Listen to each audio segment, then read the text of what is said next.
Check the mic and make sure. We interrupt this regular scheduled program to bring you this important message. Hello, everybody. Biggest panda I've ever seen. Look at that now.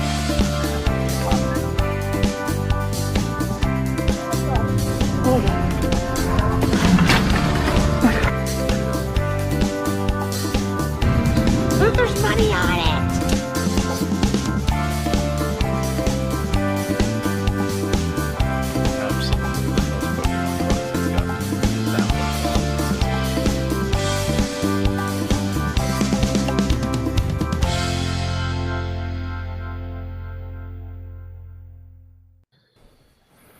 All right. Well, that was that choppy for you guys too, or was it just me? Yeah. It was choppy. choppy. I wonder if that was Yeah, choppy I was for lagging everybody. on my end a little bit.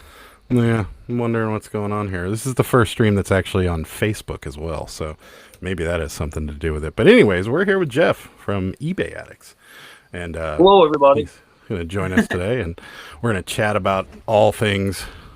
Well, all things. eBay and the world. That's at least the plan. So, The world. All right, there we go. yeah. So, Well, I mean, what we do is so ingrained in everything else, that it just conversations just start arising. And like one time, I think we talked for an hour about how I don't like public pools. I don't. right. So, Well, thank you for having me on today. I appreciate it.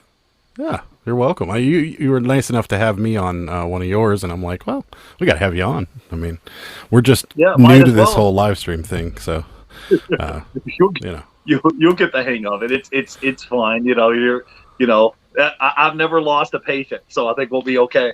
right. Right, I'll say so- hello to a few people. Super Fast Tortoise is here. He says hello. He's saying hello to Ed, though. He's not saying hello to me. Riblets Gaming is here. She said, yeah, it was a little choppy, so that's not good. We've got William. He's here. He says hello. And Riblets Gaming also says hello.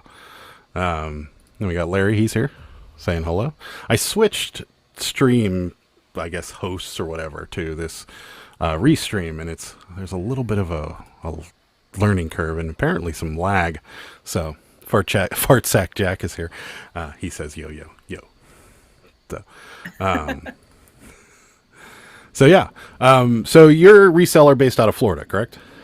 Yeah, guys. So if you don't know me, my name is Jeff. I live in Tampa, and I'm a reseller, and I have a YouTube channel as well. It's called eBay Addicts, and typically I'll jump on. We'll do lives maybe 4 to 5 days a week. We have new guests on, and I basically pick their brains and ask them questions about their business model. We answer questions from the chat. It's pretty kind of laid back, and we just hang out with the people in the chat, answer questions, give people tips, tricks, advice.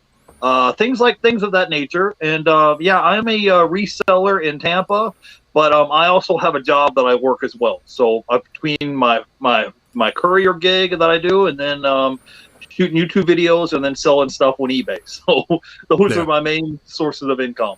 Yep. Yeah, and I threw his link up in the chat there. So for those of you that aren't subscribed to Jeff, go ahead, head on over, give him a subscribe and a like, and watch all his videos. Well, yeah, I would appreciate it. Yeah, I had you on. What was it 2 or 3 weeks ago? I think. Yeah, So beginning of last month, I think we were on, and or I was on, and yeah, it was lots of fun. I'm not used to doing lives in the early part of the day, where you tend to do like around 4 o'clock. Yeah, mine's usually in the afternoon, around 4 or 5 o'clock in the afternoon, because I typically work at night and sleep during the day. So it's like 4 o'clock in the afternoon is like morning for me, because I get up, I run around, do my errands, whatever I need to do, and then I'll jump on, do my live streams, and then once my live stream is done, once my errands are done, then I'll clock in and go to work and do my courier gig. So I stay pretty busy between that and shooting 4 or 5 videos a week, and then just selling stuff on eBay. So yeah. So you, what do you primarily sell? Like, everybody has kind of a thing that they sell. Do you have like something that you sell the most of? Yeah, in my niche that I pretty much stick to, I'd say 90% of the time, is I sell media items. So typically, I don't know if you guys know this, but I guess it might have been last year. eBay they opened up this, like, I guess you would call it a loophole, but they have items. If you Google it, or I'll drop a link and you guys can check it out. If you have items that are in these select categories for me are CDs, DVDs, Blu-rays, VHS tapes, video games. These items that fall in these select categories, eBay gives you 0 insertion fees. So I don't sell. I have 2 eBay stores and have about 6,500 items right now between my 2 eBay stores that I have up and running. And so my goal is that I'm not trying to, every item that I sell, I don't sell like a lot of high dollar ticket items that are $50, $100 items. I sell a lot of items that are between, say, $15 to $30 range. And so my goal is just try to push a lot of them out and try to sell a ton of them. So, like, I don't have any right in front of me. I have some of the desk over here. But, like, I have this one DVD that I have 600 copies of this one DVD. And I paid maybe a quarter for it. And I sell it on eBay for $20. And I probably sell maybe 4 or 5 copies of it a week. And it's just slowly selling through it. And so when you're buying, when your buy cost is a quarter and you're selling something for $20, it's almost like you're getting the stuff for free. And then what happens is, if you have items that fall in these select categories, like I gave you an example of some of them: CDs, DVDs, Blu-rays, video games, VHS tapes, you pay 0 insertion fees. So what happens is, at the end of the 30 days, if your item doesn't sell, it'll auto relist on the eBay platform, and you pay 0 fees. So like I had the premium store and I downgraded to the basic store. And so with the basic store, eBay gives you like 10,000 free listings as long as it falls in the guidelines of items that are in that select category. So I look for items like that, and I'll go out to, let's say, pawn shops. I'll pick up DVDs for 50 cents and then turn around and sell them for $20. I'll go to the Dollar Tree. You can pick up, I mean, I can show you some I have over here that I picked up for $1 and sell for $20. And then what I'll do is, instead of just buying a one-off item, let's say if I'm at the Dollar Tree and I have this item and it sells for $20 and I'm paying $1 for it, okay? Well, instead of buying 1 copy of it, I'll buy 20, 30 copies of that same item. Because let's say Pittsburgh Picker, if you were to come home, how long would it take you to list 5 items on eBay, right? I'm not the listing department in this group. I am. Well, I'm just asking you a question. So it would take me the same amount of time to list 5 items as it would take you, okay? The difference is, if every item that I list, if I put quantity at 10 in the listing, now instead of me listing 5 items, I've listed 50 items in the same amount of time frame. Because you're putting multiple listings in the same issue. So maybe I took a picture front and back of my item, I post it, I get it listed, but instead of putting quantity of 1 in the listing, now you're putting quantity at 10, quantity of 15, quantity at 20. So now let's say I listed 5 items, you listed 5 items, right? And I put quantity at 10 in all of my listings, you put quantity of 1. Well, in the same amount of time, let's say during that 30 minutes or hour, however long it took us to do those listings, at the end of that hour, you have 5 listed. You have 5 items listed. I have 5, 0. I have 50 items listed in the same time frame. You understand what I'm saying? Oh, yeah. So now when those items sell through, you have multiple quantities of the same item. I don't know if that makes sense to you or not. Oh yeah, no, we do it all the time. We do that, I source at Dollar Tree, and I've sourced like retail arbitrage and stuff like that. I mean, there's stuff that I've bought from Dollar Tree, and I'll just scan it while I'm there, or look it up, and then I'll see if it's selling, and then I'll buy like 5 or 10 of them, and then I'll come home and I'll do that same thing. Yeah, right. We do it, and she also sells. Or sometimes I'll be at Dollar Tree and I'll get 5 of something that I already listed and sold, and I'll just relist it while I'm at Dollar Tree. I'm with you.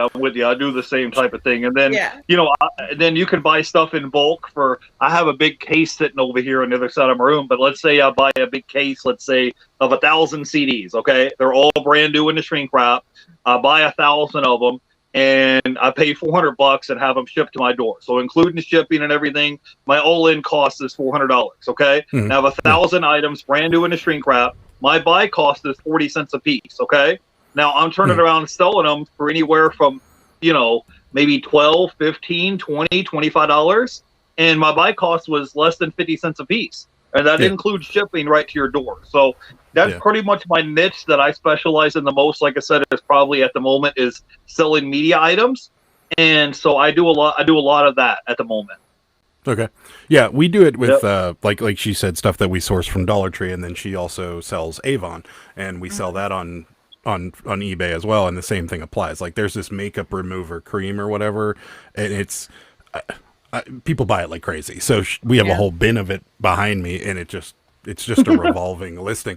But it's amazing what people will buy on eBay. It's amazing to me all the time. You know, absolutely. Yeah, we've been amazed several times. There's been times where like something will sell, and both of us are like, oh, really? Okay. I mean, I didn't expect that to sell.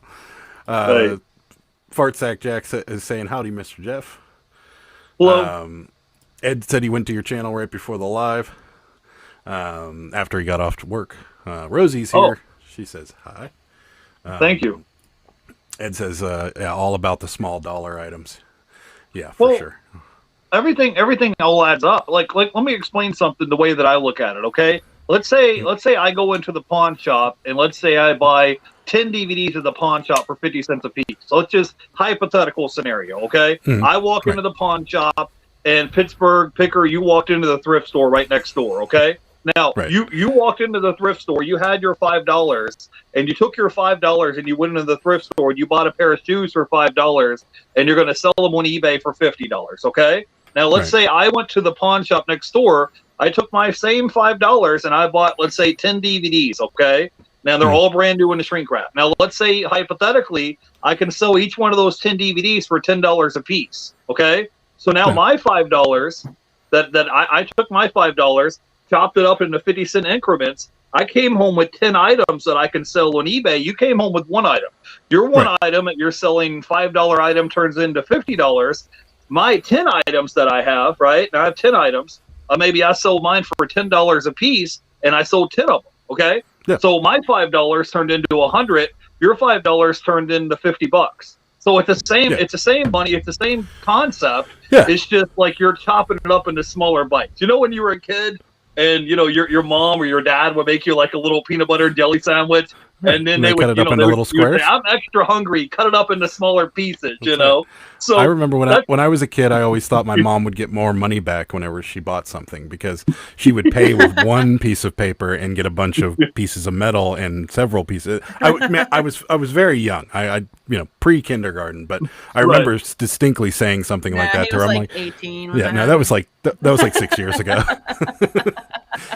Well, the whole concept is that you're spreading your money out over more items instead of spending $5 and buying one item to say, hey, maybe I can buy these pair of shoes for $5 and turn it into $50. You're like, okay, what if I took my $5 and I spread it out? Let's say you're at a casino, right? And you have $20 and you're going to bet it at a blackjack table, right? You could bet $20 all on red or all on black, or you could take that $20 and spread it out on the multiple different items. You know, if you're at the craps table, it's the same concept. We've had this exact argument at casinos, actually, because Sarah is a big electronic roulette person, and I am more of a card. Well, if I'm in Vegas, I'm more of a card player. Here, I don't play cards because they have these electronic shufflers that keep the cards moving, and I don't like that. But here, I'll play slot machines with a buddy of mine, and we've had this conversation several times where she's at this roulette table dropping $100 in 10 minutes, and I'm still playing with my $100. That's not true.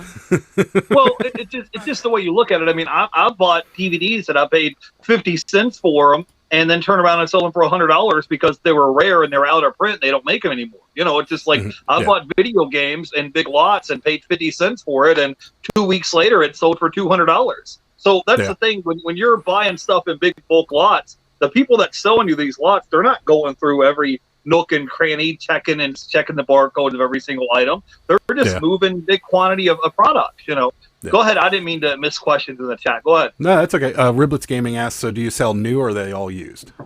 Most of the media items I sell, as far as DVDs and Blu-rays and CDs, I mostly stick to new products. Video games, I will sell them used. There's a couple of pawn shops here in Florida, especially in Tampa and some of the places that I hit, and they will sell you PS2, PS3, Xbox 360, and Nintendo Wii games for $1 a piece. Doesn't matter what it is. You've said this a couple times now, and I've never once thought to to sort? I mean, I don't think we have any pawn shops around us, but you keep saying pawn shops. Do you do a lot of sourcing at pawn shops? Well, before the lockdown, I would go there all the time because the stuff. Okay, the people, pawn shops have clearance sections. They're willing to negotiate, just like when you go to thrift stores or you go to yard sales or whatever. The people at yard sales are willing to negotiate. People at pawn shops, they have a certain quota of items that they need to sell, and they're willing to haggle. They're willing to negotiate. But yeah, I before we had that lockdown in 2020, I would go to pawn shops all the time because you're getting items for, let's say I pick up an item for 50 cents and I'm selling it for $20. If something was to happen to that item when I shipped it, because I had an item today where the person messaged me and said the item got lost in the mail. I mailed it on the 14th of the last month, and it's almost been 3 weeks later and they didn't receive the item. So I had to cancel the order, give the customer a full refund. Well, my buy cost was 50 cents that I had tied up in the item, Right. So if my buy cost was $10 or $20 and the customer said they didn't receive their package in the mail, now what? It's just like I uploaded the tracking number. The package is just lost in the mail. The post office doesn't know what happened to it. Customer hasn't received it. I don't have it. So, in case something does happen funky on eBay, or the customer wants a refund, or they try to scam you, or the post office loses the package, I try to keep my cost of goods as low as possible. Just like the illustration you were saying earlier, where you'd say, hey, I would go to the penny slot machine and put, $50 or $100 in the slot machine, and you're still playing.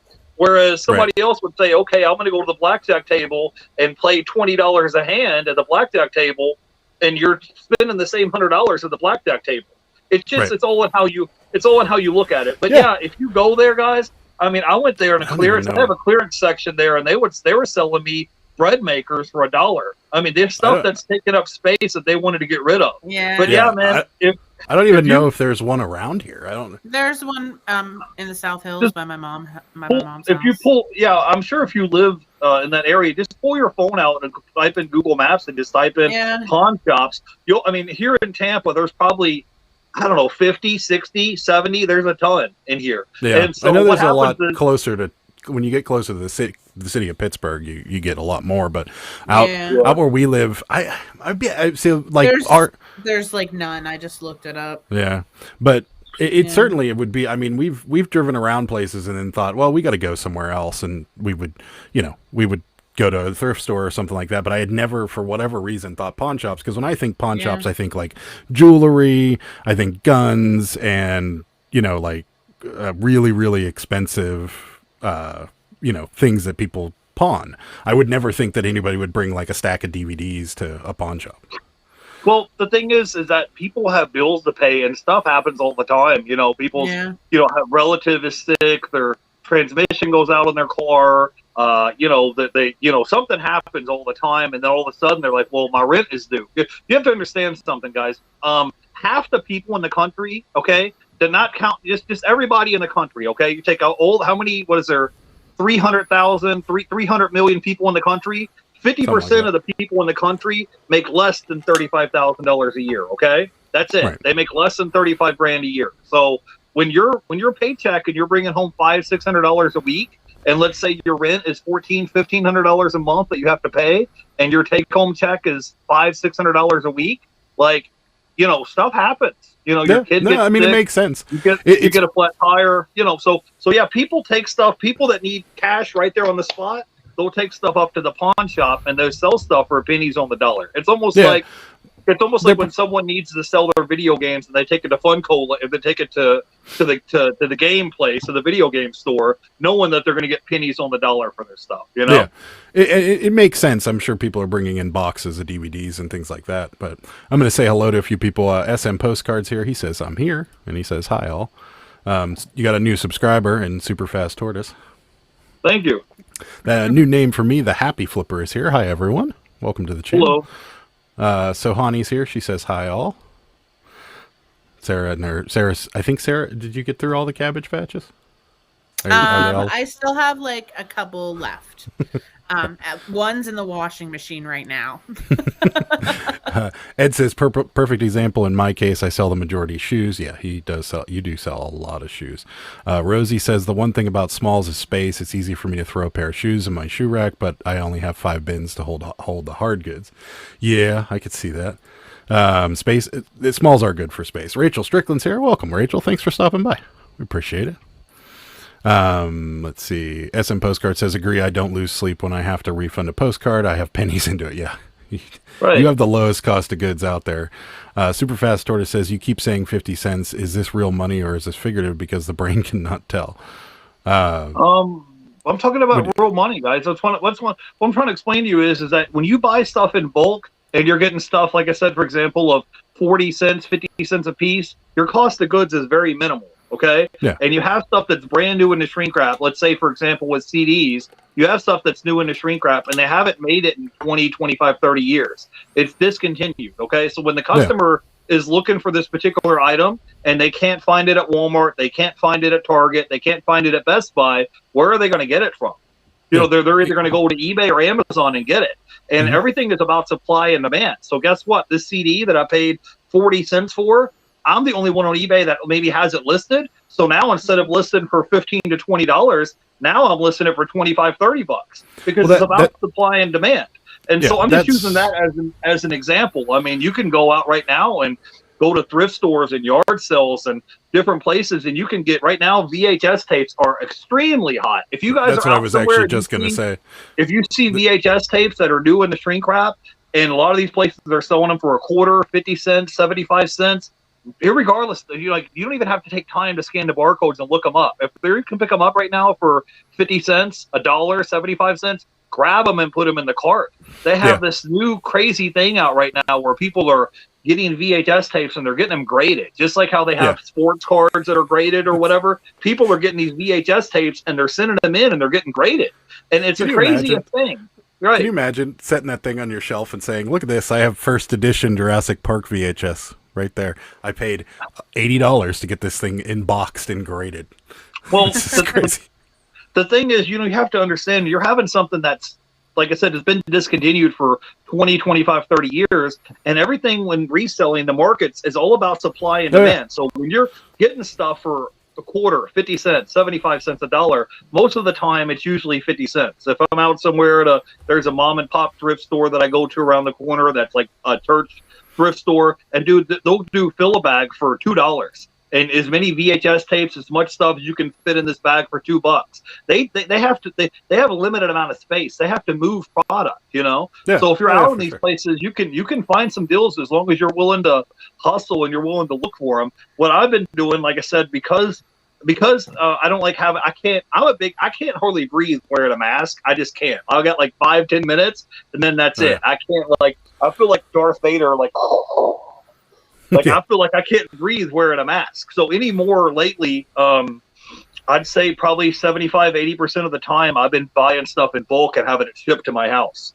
Yeah. So when you're ordering 500 or 1,000 items at a time and it's new in the shrink wrap, like I said, it's discontinued. They don't make it anymore, meaning that it's like limited edition, and you can have it stuffed box and shipped to your front door, and you're not out here in the heat, you're not out here in the pouring down rain, and I have it shipped to my door.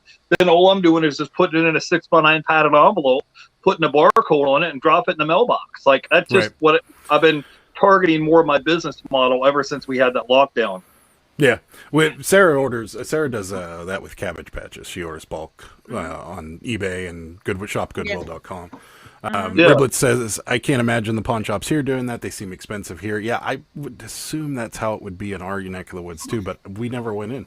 Superfast Tortoise says, I used to pawn my DVDs at game stores. Yeah, I can see that. SM Postcard says, I'm always poor, needing money. Cheryl's here. She says, hello. Jennifer's joining us from Facebook. Hello. Hi there, Jennifer. Welcome. Hello. First stream on Facebook, so we'll see how it goes. You're the first one, though. We appreciate it. Happy Flipper says, first live, need motivation. Thank you. Yeah, we can do that for you. Well, we can try at least, or we'll talk about something that'll just make you laugh so hard you'll continue listening. SM Postcard says they can't get Amazon return You got to bring this up. They can get Amazon return box and maybe some stuff there. Yeah, we can get Amazon return boxes. We are absolutely never ever doing Amazon that return boxes. When I saw my mom yesterday, my mom watches the live streams usually, and she was like so mad. She's like, "Do not ever buy another Amazon return box." Last Sunday we streamed us opening 2 Amazon return boxes. They were mystery boxes that we bought from our local Amazon return store. And we did it, so I guess backstory, the previous Sunday, everybody was like, you should get them. And I was like, I'm not getting them unless you guys want to fund it and we'll go get it. And then all of a sudden the super chats started coming in and we're like, okay, we'll do it. And we did it. And they bought everybody on people on the chat bought one and we bought another one, and then we actually bought a third one, which was dumb because they went on sale. Well, that's okay. I mean, you're going to be, as I was telling you guys earlier, you're going to have good days and bad days. You're going to have wins. You're going to have losses. Everybody has bad buys from time to time. It's okay. Like, it's not the end of the world. I mean, that's how you learn. There's people that go to college and they spend 80, 90, 100 grand to get an education. Like, we're getting an education on the fly. Like, hey, don't do that anymore. We knew this was going to go. We knew this was going to go horrible. We had no quorums about it. We knew this. We've done this. Like, this is not our first Amazon box. We bought one that was all toys once, and that one was decent. And then we bought one, like a big Amazon return box that you couldn't tell was all, and it was all garbage. And we videoed that too, and it was one of the more popular videos. And then we were like, okay, we'll stream it live because everybody wanted to see it live. So we did it live, and it took about 2 hours. And if there's $50 worth of sellable stuff in those boxes, I'd be surprised. The only thing we've sold is this like psychedelic wall hanging. And it's for you guys that watch that. Do you believe that we actually sold that thing? Yeah. It was like trees with like jellyfish and like lights and stuff. And when I scanned it on Amazon, it came up as like a trippy, psychedelic, hippie tapestry. Yeah. And we actually sold it. Someone actually First thing to go. In fact, when it sold, both of us were like, are you sure this isn't a viewer? Like, this has got to be a viewer. Yeah, like, I thought it was nobody's looking for this crap. But it wasn't. Yeah. So, Superfast Tortoise says, my father in California was telling me about the film industry and of indie filmmakers are buying lots of old stock VHS lately in his state. That makes some sense. Yeah, I could see that. I just remember when I was a kid how we treated those VHS tapes. And I am so surprised that there's still sealed ones out there. Like, it amazes me. There's plenty of them. That thing is, it's like, you have to understand, a lot of people that still have VHS tapes are people that are elderly people. And like here in Florida where I live, there's a ton of people like that have second homes here and a lot of people that are retired. And when you go to these estate sales, those are the people that still have technology from way back in 1984. You know what I mean? Those are the people that still have it. And a lot of that stuff is still sitting on a shelf in their garage or in the room or in a box in an attic or something. And they've never got around to it. But yeah, I mean, if you go out and look, like I said, especially at these like small church thrift stores, you hit up some estate sales, some yard sales, and you see stuff like that that's brand new in the shrink wrap and they want 50 cents or a quarter for it. I wouldn't even, you can sit there and scan it and look it up. But I mean, like, I had Miss Taffy on my show about a month ago, and I'm telling you guys, she picked up this VHS tape for 50 cents, and like the next day it sold for $800. Okay. Yeah. So that's why I'm telling you guys, if you're out in the wild somewhere and you're at a thrift store, you're at an estate sale, yard sale, and you see them brand new in a shrink wrap, just pick them up and put them in the cart and hand them the money before they start asking too many questions. Like, just buy it and go, Yeah, no, we actually, we took a few, we have a Halloween 2 VHS on our eBay store right now for $50 some, and it's opened. And then we just sold Halloween 6 VHS that was also open for $15. So they're great sellers. I thought VHS was going to go the way of the cassette tape, because the cassette tapes, you don't find a big market for cassette tapes, and I think the reason behind that is that they wear. If they've been played frequently, they're gonna develop some wear, and whereas records, they don't develop as much wear. CDs don't develop that much wear, but tape does, and that's what I kind of thought VHS would kind of go the way of the cassette tape, where it would just be like, something that's a novelty item. Maybe there's a handful of like B movies, like B horror movies and B movies that people collect, but for the most part, it's just not going to be a thing. But it seems to be becoming a thing, and I don't know if that's a good thing or a bad thing, but we'll find out. Out of Sight says, "Love the hat from the return box." Yeah, it's right here. Yeah. There it is, guys. This is it. We're going to have an announcement about that hat on Sunday, Out of Sight, so you're definitely going to tune in Sunday about the hat. It's Time says, I have a Star Wars trilogy VHS sealed for many months and no one has made an offer yet. Wow, that's kind of surprising. Honestly, I was just looking up sealed VHS on shopgoodwill.com, and they have one on there right now for $7.99, and no one's bidding on it. Yeah, well, you can do that. And also, I was going to tell you guys a little trick. Go look online locally, like on Craigslist, or go look on like OfferUp. A while back, this is a while back, I bought, I don't know, it might have been 200 or 300 VHS tapes. They were all still sealed in the shrink wrap, and I picked them up for 50 cents a piece. And I bought, I mean, there was probably 300 of them. I mean, the guy had his whole back seat filled, his whole trunk was filled up with them. And it literally paid 50 cents a piece for him. And he was looking at me like, what are you going to do with all these VHS tapes? And I was like, don't you worry. I'm going to find him a good home, you know? So, it was, you know, if you look locally, there's people, I mean, like, especially where I live in Florida, there's people all the time that are here and they have second homes, or there's, you know, maybe their parent or grandfather passed away, or maybe they're moving. It's stuff like that happens all the time. You just got to have your head on a swivel and be looking. I mean, I found this one lady on OfferUp, and it was funny. I bought a Nintendo Wii system from her for like $20.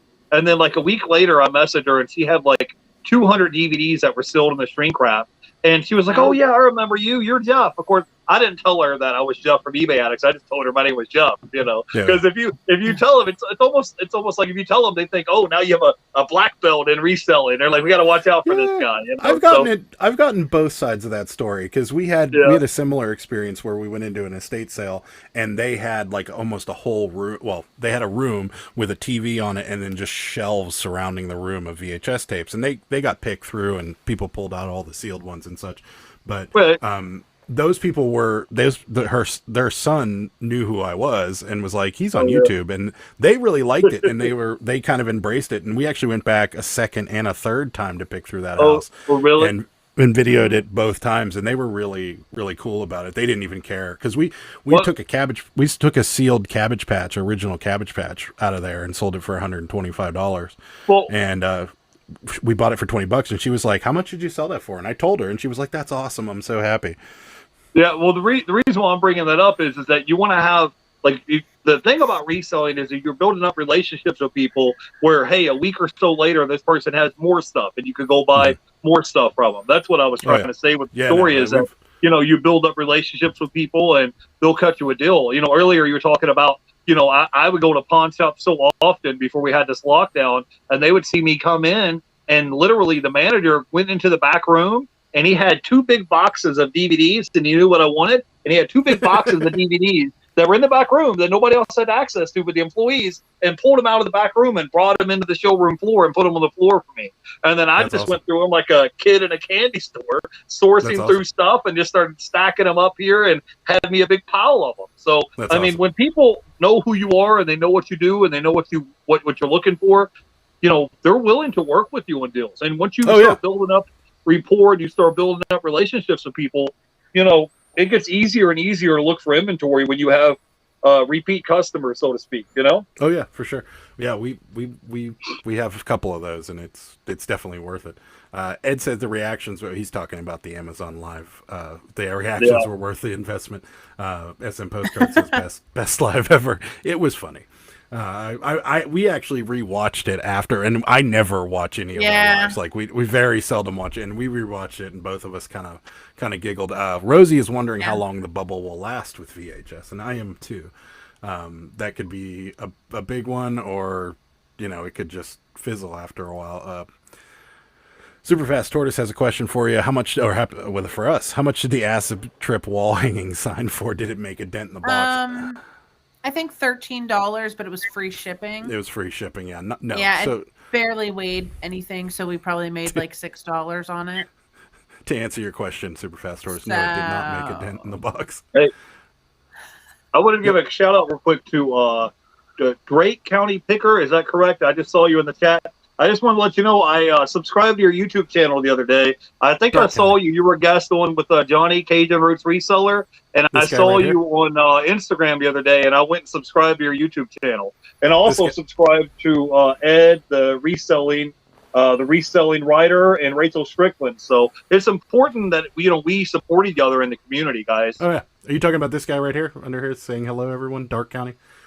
Yeah. I subscribed to his channel the other day. Yeah, Jimmy's great. He's about 3.5 hours from us, and I swear, I thought he was at an auction because this guy walks into an auction, looks just like him, and I'm like, that can't be him. Like he wouldn't drive 4 hours to get to an auction, and it wasn't him. He might. I messaged him, and I'm like, dude, are you near Pittsburgh right now? And he's like, no, I'm at a volleyball game or something. And oh man, yeah, I thought this was you. Let's see. Ed wants to know, Sarah, are you keeping the hat?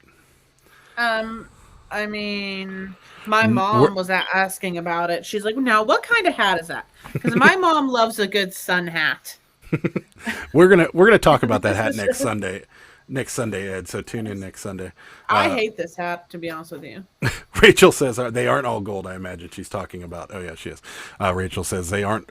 There's plenty that I've scanned that are worth $3. Yeah, there's a lot of VHS that are worth nothing, and I think it all depends on how many's out in the market. Like Titanic is a common one that you see in thrift stores all the time, and it's not worth anything, even if it is sealed. But yeah, some of them are worth money, some of them aren't.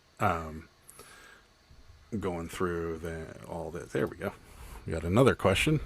Patient Picker says, how many videos can you buy for 50 cents that sell for $1? Was at the Dollar Tree today, and they all had barcodes covered up with bogus barcodes. Hold on 1 second. I'll show you. Hold on 1 second. Okay. Ed says, the hat seems to be the most memorable thing about that whole live and Adam's reactions. Yeah. That is very true. So when you get in there, you just have to look and see. This one is one, for example, this one is called Headhunters. This is one I picked up recently at the Dollar Tree for $1, and it sells for $20. But yeah, you're right. On the back, they have different barcodes. So what you have to do is you have to type them in manually. And then, like I said earlier, what I try to do is when I go in there, is I try to get multiple copies of the same one. So once you find one and you're like, oh, I paid $1 for it, it sells for $20, try to get multiple copies of that same item. So then that way, when you get home and you list it, it's a lot easier to sit down and list. Like this one here, for example, Gangsterland. I picked this up for $1. This one here, I picked this up at the pawn shop. I paid 50 cents for this guy, and he sells for $20. So, like I said, I sell a lot of my items are probably between $20, $25, $30 range. If you guys don't know, from what my research is and what I've heard from Chris from Daily Refinement, 90% of the items that people buy on eBay is like $30 and below. Now, there's a lot of items that people will pay up for, but I would say a vast majority of the items that people buy on eBay are items that are like under the $30 mark and below. So what I try to do, I try to focus my energy on trying to get at least a 20x rate of return on my money. So if I pay 50 cents for a DVD and I could sell it, let's say, for $10, $11, $12, I still have a 20x rate of return margin on my money, right? So like with this movie Headhunters, I paid $1 for it and it sells for $20. I've got a 20x rate of return margin on the deal. So if the guy sends me an offer of $18, $19 and I got $1 tied up in it, I'll take his offer and go, because I have a lot of copies of that particular item and I've got $1 tied up in it. So with your market, do you find that do more people make offers or do more people just buy it outright? Majority of the people pay full asking price. I have my eBay store set up differently than most people. I have mine set up where people can send me offers. But if you don't send me an offer that's at least 10% of what I have it listed for, so if I have an item for $20, if you send me an offer less than $18, I just auto decline it, because if they'll usually send you the lowest of the low ball offers that they can come up with. And so they'll start at $2, $5, and then as you decline it, their offers will suddenly go up. So let's say if I have an item listed for $30, if you're not offering me at least $27, $28, I have it set up where it would just auto decline it. Now, a lot of people might do their eBay store differently, but like I said, I still have a full-time gig. I just dropped a video today on my YouTube channel showing you guys how I made, $2,700 this week working as a courier. So I still, I still do my regular full-time job. I shoot 4 to 5 videos a week on YouTube. I'm trying to run 2 eBay stores. Like I don't want to sit here and deal with a $5 offer on a $20 item and counter back and forth. I'm like, you either want it or you don't. Like I'm sending you an item that's brand new, still in the shrink wrap that they don't make anymore. You can't find it at Walmart or Target or Best Buy. I'm your guy. You either want it or you don't. Like that's it. There's no. It's funny whenever offers come in on our eBay store. Sarah's normally at the area that she takes up where she's sitting right now, and I'm normally in this area. And it's really funny. You'll hear an offer come through, and then either one of the two of us will go, "Oh, come on," or "You've got to be kidding me," or something like that. And we don't have them set to auto decline because I don't know why. In fact, there's certain things that we'll set to auto decline, like, rare things. Like we have a pretty rare video game back here that's set to auto decline and stuff like that. But most of the stuff will entertain it because I found that, number one, if you counter offer to people, it helps you in the algorithm a little bit. And number two, a lot of the times they'll send you that $5 offer and then you'll counter with like $19 and they'll just accept it. So that's a lot of the times why I haven't auto declined it, because I found that. You know how many times that I've heard ka-ching and I get all excited thinking I sold something, and look down and it's like a $5 offer. So I'm just so over getting my hopes up. I'm so, because it's like, and the people will say, okay, well, I want you to sell this item to me for $7.99 free shipping. And I'm like, bro, you do know shipping's like $4, right? No, and it's like I have to cost the good. I'm like, I would not even waste my time taking the photo and listing the item, for $7.99 free shipping. Like it just get out of favorite offer.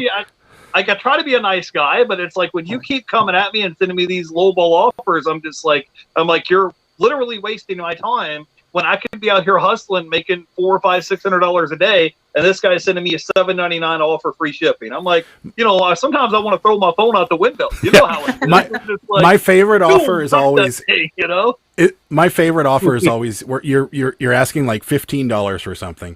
They send you a $6 offer, and then they put in the messages plus free shipping. Free shipping, and you're like, no. Come on. Or the other favorite one is whenever they think they know the value of an item. Like we have the Halloween 2 VHS tape up on our we have it on eBay, Mercari, and Facebook. And I got a message on Facebook from a guy that was like, "Do you have any other Halloween VHSs?" And I'm like, "Well, no, we just sold 6." I'm like, "We don't have any more." And he's like, "Well, I'll buy it from you later on at a cheaper price." And I'm like, I'm not like, "What are you thinking?" And he's like, "I don't know. The tape's only worth like $20. And I'm like, he's like, "But they sell for like $50 on eBay." I'm like, "Well, if they sell for $50 on eBay, then why would I sell it to you for $20 on Facebook Marketplace?" And I told him, I'm like, "We have an eBay store, so it's also on eBay." I'm like, "But I'm not going to sell it to you for less than the market is worth." Like he's like, "Well, it's only," but those are my favorite offers when you get like $25 on something you're asking $60 for, and they put in the messages, they're like, "It's only worth $25," and you're like, "To who?" Yeah, I usually either ignore it or I'll just respond and say, "Well, have a nice day" or something, because I've got stuff to do. It's like I don't want to entertain your like $7, $8, $9, $10 offers. Like it's ridiculous. I got stuff to do. Like if you want to sit here and nickel and dime people, you can go do that somewhere else. I've got stuff I have to do. I don't have time to go back and forth with you. That's why I said I have the parameter set up. So if I have an item listed for $20, anything under $18, I'll just auto decline it and go on about my day. Because it's not, I'm like, you either want it or you don't. Like I'm sending you a brand new item. It's new in the shrink wrap. It's discontinued. They don't make it anymore. You either yay, you want it, or no, you don't. If you want it, I'll ship it out to you. That's all I can do. I don't, like I'm not Walmart. I'm not Target. I'm not Best Buy. I'm Jeff selling stuff out the back of my shed. Like I'm doing the best I can.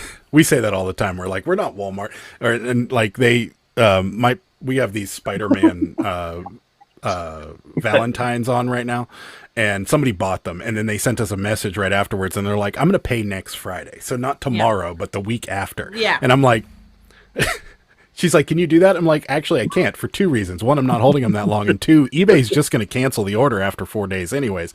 And then she never responded. So now I actually have to wait till 11 o'clock tonight to cancel the thing. I definitely understand. I had this guy that messaged me and said, well, I'll pay you on Friday. And Friday came and he texted me back the day later and says, well, I can't afford it right now. And I said, okay, well, thank you. You know, you shouldn't be on eBay.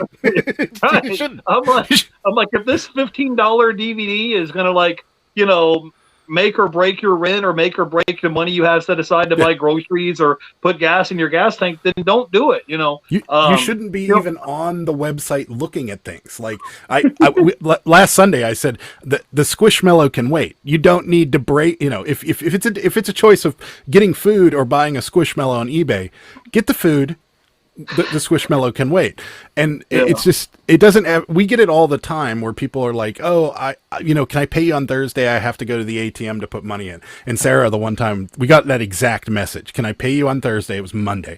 Can I pay you on Thursday? I have to go to the ATM to put money in. And Sarah's like, where's her ATM? In the next state? Like, does she have to take a road trip to go to the ATM? Right.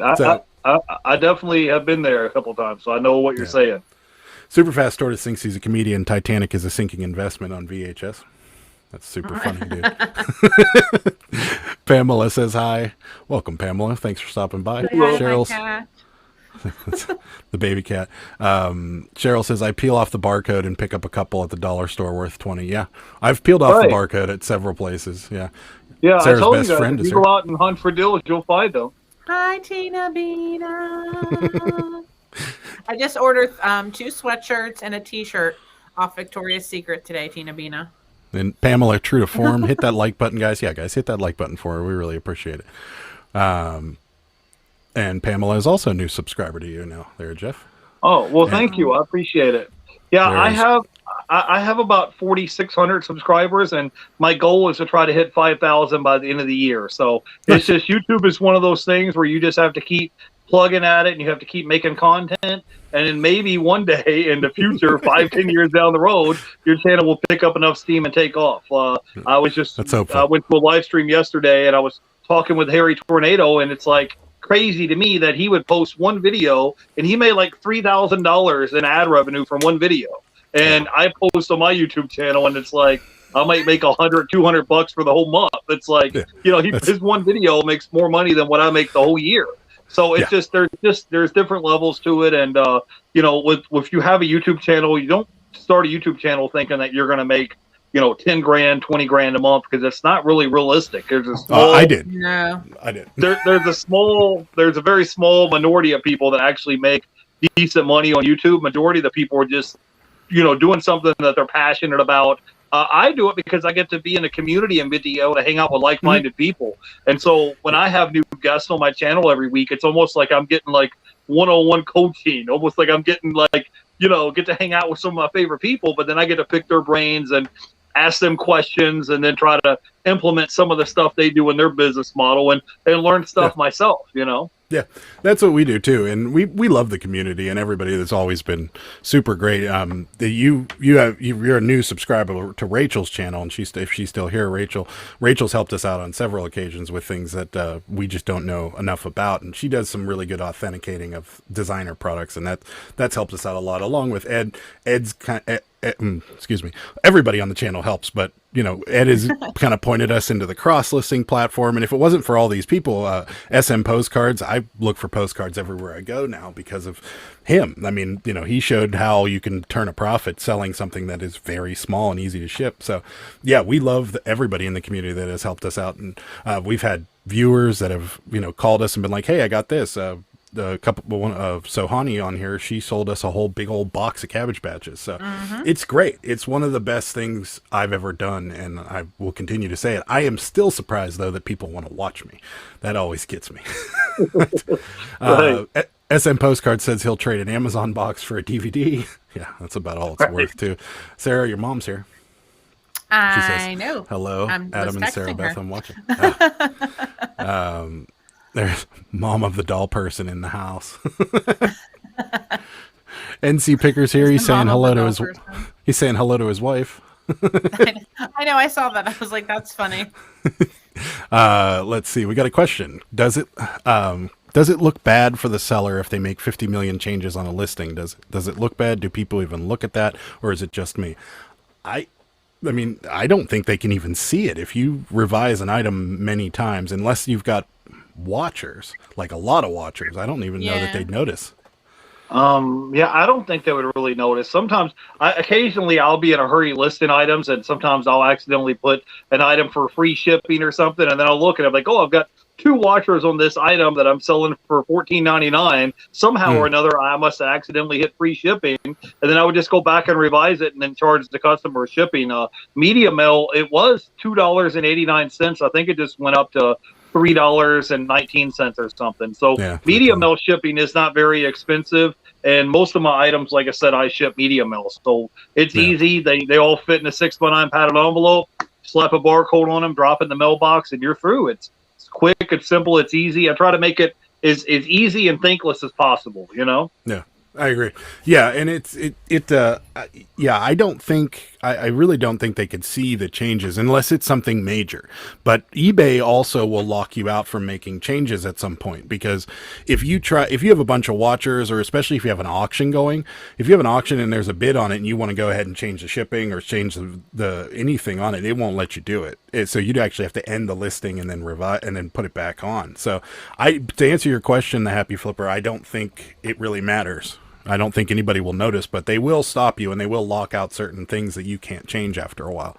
And that's just so that you don't try to sell something like ultra rare sealed Zelda game or something like that, and then you get a bunch of bids on it or whatever, and then you go back in there and change it to, oh, it's opened, or something like that.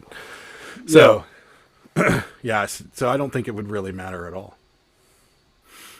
I would focus more of your attention on just getting more items listed on the platform instead of trying to go back and edit and change the stuff that you already have listed. Like, just focus more on that. Like, I'm at, like I said, about 6,500. My brother, he just texted me the other day. I think he said he's at 7,800 items listed, and both of us are trying to get 10,000 items active listed on the platform by the end of the year. I haven't listed as much lately because I'm in the process of moving. So, but yeah, I mean, I would like to get 10,000 active items listed by the end of the year or by the first of the year. And then next year, what happens is, remember I told you earlier that when you have items that are in those select categories, you get free listings. So once I max out my listings and I get to 10,000 items, you can upgrade your store from the basic store that's like $20 a month to the premium store that's like $60 a month or something. And eBay will give you like 50,000 free listings.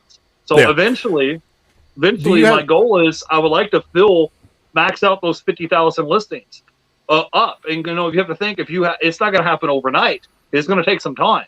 But do you have 10,000? Sorry, do you have 10,000 items or do you have 10,000 listings? Because like if you have one movie and it's 10 things, it only counts as one listing, right? I understand. Yeah, I probably have more than 10,000 items probably listed, but I'm talking about each individual listing. So what I'm going to try to do, my focus is I'm going to try to max out, because it's a free listing. Like your cost of goods is next to nothing. You're paying a quarter, 50 cents, 75 cents a listing, per item that you're listing on the platform. eBay is giving you free listings in those select categories. So my goal is I would like to max that out to 10,000. And then next year, I'm going to try to upgrade my store from the basic store to premium store. And now you've got 50,000 free listings that you can use as long as it's in those select categories. So if they're going to give you 50,000 free listings, you might as well go ahead and max it out. I don't see any reason not. The only thing that would hold you up is not having enough space. And where I'm at the moment, I have a big shed in the back and I have a big 5-car garage. So, there's a question about that further down the chat here. So. Yeah, you just have to kind of plan ahead about what your strategy is. And that's why I try to have a lot of items that are like this, that are small, lightweight, don't take up a lot of space, Yeah. Dark County Picker says people will choose the Squishmallow. He doesn't whenever we were talking about people that can't afford things and then they're buying things. Yeah. Ed said, I didn't buy any Squishmallows, Adam. None were worth it. Pamela's been a sub of yours for a while. Trish is here. She says, hi, I'm sorry she's late, but how are y'all? Good, Trish. How are you? Ed says, you got to remember though he has thousands of views, that's where it is for him. If it makes you an extra $100 for making videos, then it's awesome. But I love the community, also so awesome. Yeah, he's talking about Harry Tornado. He hit thousands of views, and it's not. Yeah. Well, that's what I'm saying. He might drop a video and get 40,000 views, whereas I might get 5,000 views for the month. And he's getting 40,000 views on one video. So, but it's fine. It's fine. I mean, everybody starts at zero. It's the same way on eBay. Everybody starts off at 0 listings, and you're just going to work your way up. It's okay. It's like you're going to pay your dues, and you'll get there. I'm amazed we are where we are. You'll get there. Superfast Tortoise says the product, the value of the product is in the eye of the person interested and invested. Some people will spend $1 on a rock, other will spend 10. The seller decides. Yeah, I agree. I don't know that I'd ever spend $10 on a rock. But, it's like I told you guys earlier. Everything is about supply and demand. And let's say it's Billy's birthday coming up, or it's Halloween, and now they need to go get a Halloween costume, or it's back to school, and now we need kids' uniform or school supplies, or now all of a sudden Christmas is next week or 2 weeks from now, and now they need to go get a last-minute Christmas present. So everything in the market's all about supply and demand. Like I told you guys earlier, I may grab an item, and let's say if I'm the only person on eBay and I was going to sell this item for $20, now maybe I'm going to charge $25, $30 or more because you're the only seller that has that item listed on the platform. So now that particular item is more rare, and you can charge up for that same item. My brother sells a lot of TV remotes. That's probably 80-90% of his business, and he'll buy remotes in bulk. He'll get a whole bulk lot. He bought 2,000 remotes recently. Okay. And he paid 50 cents a piece. That's crazy. He paid 50 cents a piece, including shipping to his door, okay? So he paid 50 cents a piece, and then he's sitting back at his house selling them for 20, 25, 30, 35, 40 bucks a piece. And his buy cost is 50 cents. Yeah, and that includes shipping to his door. And he bought them on eBay. So you can type in wholesale lots of whatever you're looking for. Like if you're not in a position to buy big Amazon customer returns, or you can't buy big pallets of merchandise, you can buy wholesale. Do that anyways. Well, I'm just saying, if there's some people that's like, man, I can't afford it, or I don't have a truck or a trailer, or I don't have space to do a big pallet, to buy pallets of merchandise, you can buy wholesale lots of merchandise. Like I said, for example, my brother just bought 2,000 remotes, and they came in 5 big heavy boxes shipped to his door from UPS. And he opens them up, and like I said, his buy cost is 50 cents a piece. So, I mean, he's turned around selling them like hotcakes, 20, 25, 30, 35, 40 bucks a piece. And the more rare they are, the less there is of them. Now that $20 remote becomes a $40 remote, just because it's about the supply and demand, Yeah, we sold a Bose remote for like $45, $50 once, and it was just 'cause it was so rare. Karitsa's here. She says hello. Let's see. Trying to find people are having conversations amongst themselves. Ed says, as I say, Adam, never forget us when you're big, because you will be one day. Thanks. Riblets has a question for you. Let me say hi to one more person before I forget. Kirsten, my sister-in-law, is here. Hi, Kirsten. Oh. Hello. So yeah, Riblets Gaming has a question here. So what do you do for organizing and storing all these items? Well, right now I have a big shed in my backyard, and the whole top shelf of my shed, like I have a section where I just have nothing but Blu-rays in this section. Then I have an entire section just for video games. And then in the video games section, maybe I'll have PS2 games together, or I'll have Nintendo Wii or PS4 games together. So that way when the item sells, I'm like, oh, it's a video game. It's in the PS4 section, and I go to the PS4 section. And then what I'll do is I'll have stacked like this, and then I'll have the labels facing out like this. So when I'm riding down, I'm just scrolling through them, and I can read the labels pretty quickly like that. Does that make sense?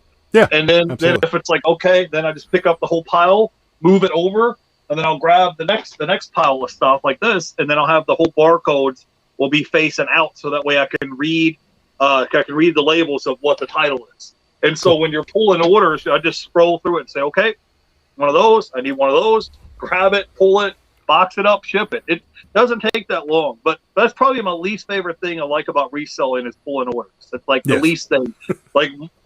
I hate that more than listing items. The pulling orders is like my least favorite thing to do. Yeah. Same. Yeah, that is true. We have all our stuff here in this room and then downstairs in our basement.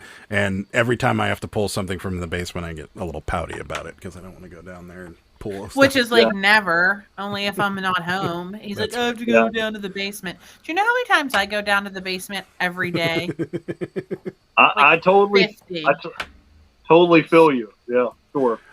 Pamela says I struggle with posting the package weight and dimensions. I've started packing as a list so I don't have losses. Any suggestions? Packing as I list so I don't have any losses. Well, I would just buy a scale. You can get a scale for $20-$30 and you can weigh all your packages. Most of my stuff is medium L. So I know everything that's under a pound is going to go medium L. Like I said, it's $3.19. And then, just I try to keep stuff that's under a pound, but just go buy a scale and then you can weigh all your items and see how much they weigh. And then whenever you get ready to box it up and ship it out, you have a scale like sitting like right next to where your printer, right next to your computer. You just take whatever the item is, set it on the scale, and a lot of these digital scales will tell you what the weight of it is. Just go get a scale. If that's what you're referring to, or you're referring to, she might be referring to putting in the weight and dimension of each item. And if that's the case, we do a lot. So you'll get used to it. Like we hardly put calculated shipping in on anything anymore because we know what it costs. So we just, like for a good example of this is we sell a lot of jeans, and jeans go in these. So we know these right now are $8.50. So all of our jeans are $8.50 to ship anywhere in the country. So dimensions, weight doesn't matter at that point. If it's going to go in a priority flat rate envelope, we know exactly how much it's going to be. If you're talking about calculated shipping though, you do have to be specific, but you don't have to be too specific, because if it's something that's first class, as long as it's not over their total dimensions, it doesn't matter what the dimensions are. So, for example, if you, like a DVD is a good well, it's not first class. We'll say a video game. We know it's not going to go over the dimensions. We know it's not going to be over a pound. So the dimensions don't matter. Really, what matters is whether it's going to be over 8 ounces or under 8 ounces, and that's all it really matters. Because anything over 8 to 10 ounces is a certain price, and then 10 to 12 and then 14 to 15 is a different price. So the dimensions don't matter as much unless it's an odd size item. Like Squishmallows are a good example of that.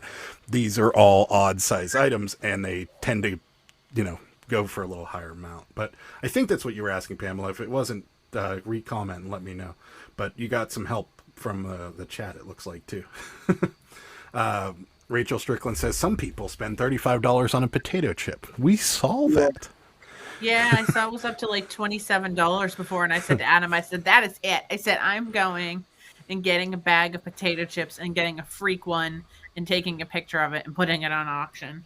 Yes. Oh my gosh, that's so funny. So Rachel listed a weird potato chip on eBay, and if people are bidding on it. Rachel, do you think it's mostly the community, or do you think there are people outside the community bidding on it?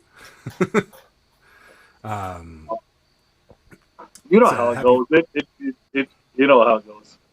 Well, I saw people were selling those Pokemon Oreos, and there was tons of solds for thousands of dollars, and I'm like, how many of those people actually paid for it?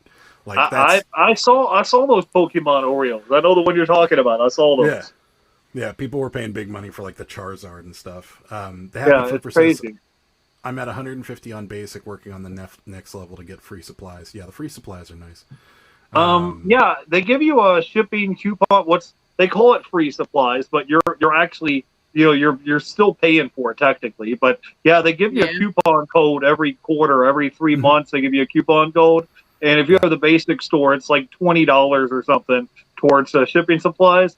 But if you're at 150, I think eBay gives you like 200 or something free listings or something on the base for the store. But I mean, it just depends on how much what you want to do with it.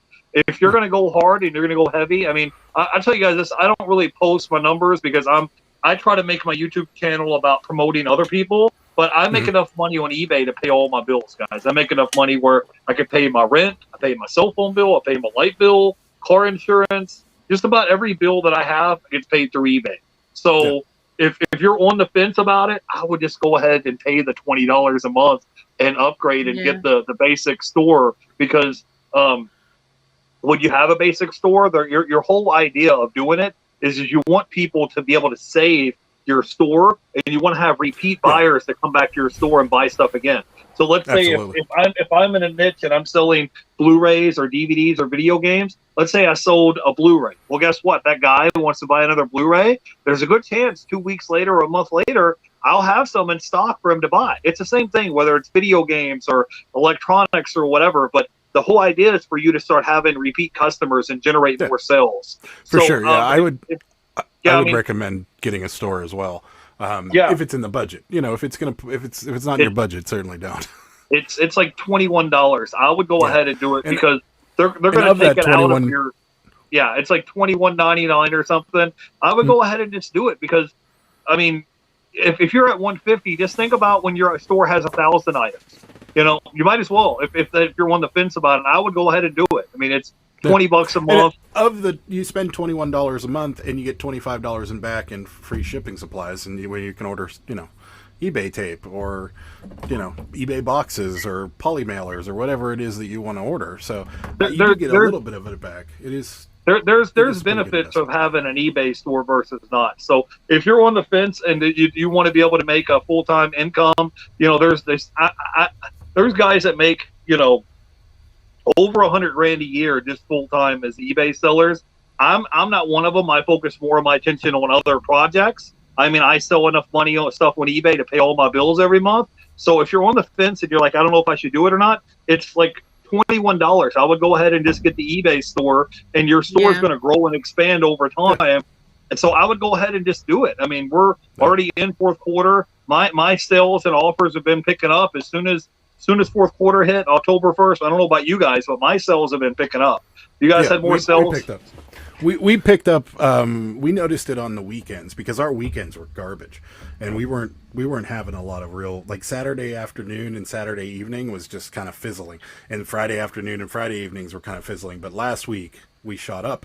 I don't know what it is with our store and why it does this, but it seems like our best days are always the beginning of the week. So like Monday and Tuesday, maybe we just have a lot of things that people that work in offices want to shop for. But like our best days are always Monday, Tuesday, and then we do pretty good on Wednesday, and then Thursday kind of but it's always, right on average, but it's never, we very seldom have big Thursdays. And then lately Fridays and Saturdays have been kind of slow, but the last week was pretty good. Ronnie's calling me out and said, Adam, you won't spend $10 on a rock, but you'll spend how much on a box of crap from Amazon? That's right. Yeah. I wanted to give a shout out to Miss Taffy, who's in the chat. She's at like 900 subscribers, guys. So if you get a chance, go check out her channel. I really would like to help Miss Taffy. Awesome. She's going to try to hit 1,000 subscribers before the end of the year. And she lives out in California. We were actually just talking about you earlier. I was just telling people how you found this VHS tape for 50 cents and sold it for $800. So that was the person I was talking about. Nice. So if you guys get a chance, I told you guys earlier, it's important that you support each other in the community. Go by and support Miss Taffy. She's one of the people in the community that works hard. She does a good job on her videos. Let's help her get to 1,000 subscribers. Yep. So go by and Taffy, support. You are a moderator right now, so you have a wrench in the chat. So feel free, share your YouTube channel, and you guys go and subscribe to her. Let's see if we can get her closer to that 1,000 number. But Miss Taffy, you do have a moderator symbol next to your name now. So go ahead and drop your YouTube link so we can get you some subscribers. Is the channel just called Miss Taffy? Miss Taffy? Yeah, you can look it up on YouTube. All right. Happy Flipper says, I hate listing because I'm so afraid I'll put the wrong size or year. Yeah. Hey, I'll tell you something, man. When you're listing stuff, you're going to screw up and make mistakes. You're human. You're not a robot. Mistakes is how we learn. I tell you so many times that I've made just mental mistakes where maybe one guy ordered a TV remote and the other guy ordered a pair of blue jeans, and I accidentally swapped the labels and put the wrong labels on the wrong box. And the guy that was supposed to get a pair of blue jeans got a remote, and the guy that was supposed to get a remote got a pair of blue jeans. I just made a mistake today. I'm just saying that don't be afraid of listing items. That's how you're going to make money, is when you list items. On my channel, I tell people all the time is when you're listing an item on your eBay store. Let's say I just listed this item for $20 in my eBay store. Okay, I basically just deposited a $20 check into my eBay bank account. Okay, and then as soon as you hear ka-ching, then that $20 check just cleared the bank. So don't be scared of listing items on eBay just because you might make a mistake. Like you're a human, you're not a robot. I just made a mistake today. We shipped out a lot of plastic dragons, and one of them fell underneath this little like stool that I have like all my tape stuff on, and I was like, oh crap! So I only sent them 5, and I just sent the buyer a message. I'm like, hey, I made a mistake. I'm gonna drop it in the mail to you today. But we make mistakes all the time. I mean, there's been times where somebody was like, you said this shirt was a XXL and it's an extra large. I mean, it happens all the time. Yeah, I had a shirt listed one time, and it was a Punisher shirt, like superhero Punisher shirt. It was like it had a big red skull Punisher shirt, and the guy ordered it and said, "Hey, I ordered an extra large, and you shipped me a two extra large. It doesn't fit."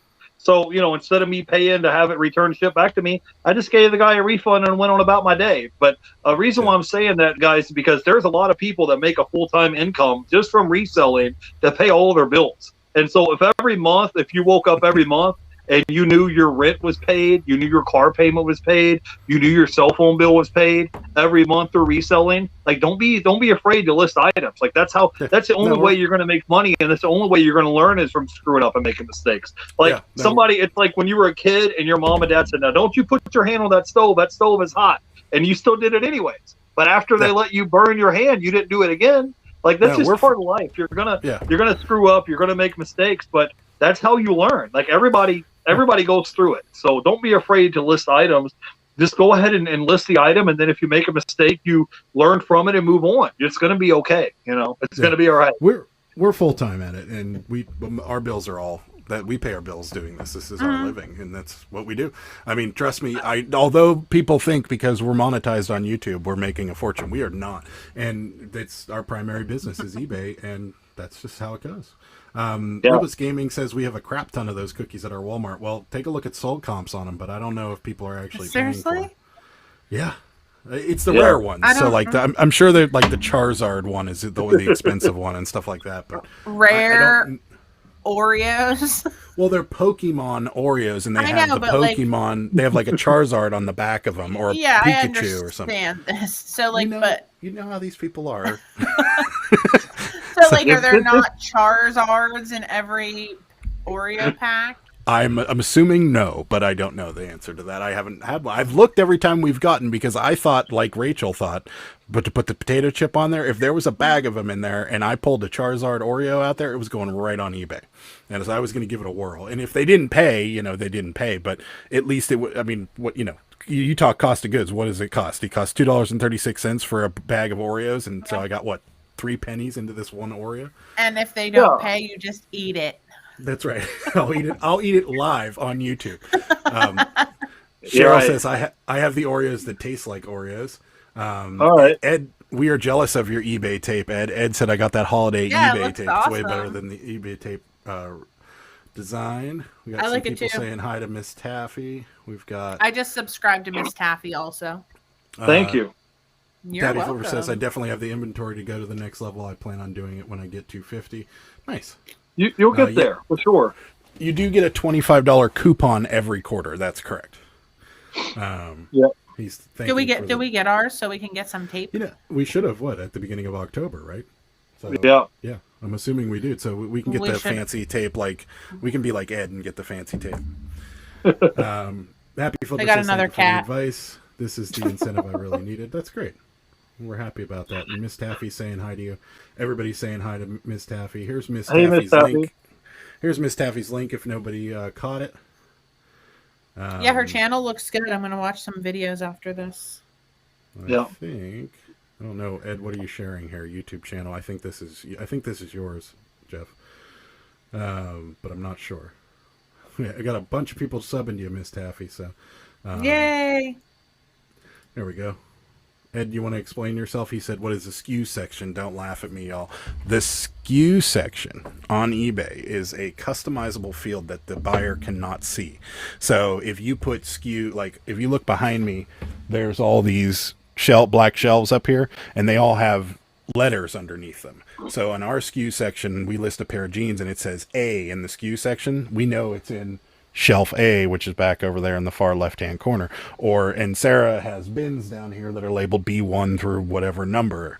So we have B1 in the SKU section. So it just helps you that way when you sell something, you're not digging through drawers and you know exactly where it is. So it's like, oh, I sold a pair of jeans and it's an A, and I just go right there and find them in A. Right. We got more questions here from the Happy Flipper. It says, when you don't see a lot of comps to your new inventory, is it best to auction off or give high price tag? That's a tough one. Because I usually just don't get it at all. You don't see a lot of comps? If I'm looking it up and I don't see a lot of comps, I just don't get it. That's true. Unless it's like dirt cheap. Yeah. So she's asking, I believe they're asking if when you don't see a lot of comps to your new inventory, is it best to auction off or give a higher price tag? Unless it's like a rare item or a vintage item and there's not a lot of them in the market, I wouldn't start the auction off at like $1 because, believe it or not, I mean, there's people that start auctions off at $1 with free shipping and they lose money. I mean, with your items, I mean, you can always, if you price the item high, you can always go back and revise it later. I mean, I had, an item that I had listed for $99 and I marked it down to $20 and it's selling like hotcakes. At $99, I sold 0 of them. I listed it, took the price down to $20, and that item started selling like gangbusters. So, I mean, if you have to choose between the two, I would just list the item high, and then you can always go back and revise it later if you have to do it. But I would just, you look at your sold comps. On eBay, it will show you how many of them sold over the past 90 days. But like I said, don't put so much energy on just one item that you're listing. Like, focus your energy on listing more items instead of focus all your energy on that one item. Like, for example, auctions can be rough because there are people that hunt for auctions that are low priced. So like if it's a rare item that is not commonly looked for, so like, I don't know, some video game that is going to be worth at least $30, but it's not a real commonly looked for. Like a lot of like NES games were like that, where they are sought after, but you have to have that right buyer. So if you put it on auction and you start it at $5 or something like that, there's going to be somebody that swoops in at the last minute and buys that thing for $6. Whereas if you put it on there for $30 and then just wait it out for someone to come by and buy it, you're probably going to make that $30. We don't do a lot of auctions for just that reason, because we've had that happen where like Cabbage Patches are something that people kind of search for a lot, but they're not. But if you're banking that somebody in that 7-day period is going to search and find your auction. And then not only are you banking that one person does it, you're going to bank that a whole bunch of people are going to do it, and then they're going to fight over it. Yeah, also, it's the Amazon effect. People want to buy it now, and they want their item today. Right. They don't want to wait for an auction to end in 7 days from now. Right. They might see an auction for $5, and they'll see the same item for $20. Buy it now, and maybe it's Billy's birthday party coming up or something. They're not going to wait 7 days for that auction to end. They're going to hit that button and buy it now and say, hey, we want that item shipped to our house in 2 or 3 days, and make it quick. I'm not against auctions totally, but it's just like you have to train your brain to think about what the consumer is looking for. That's all I was going to say. Yeah, for sure. Yeah. Another question from the Happy Flipper. What about international shipping, all countries? How does that work now that we don't have to manually ship them anymore? Thanks for your feedback. Yeah, are you talking about GSP, Global Shipping Program? Is that what we're talking about? Well, that's what we do.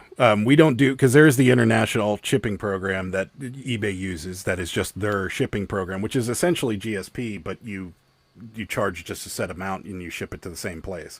But it's calculated. So it's calculated by country. Like it's real cheap to ship to Canada and South America with their international shipping. It's cheaper than GSP.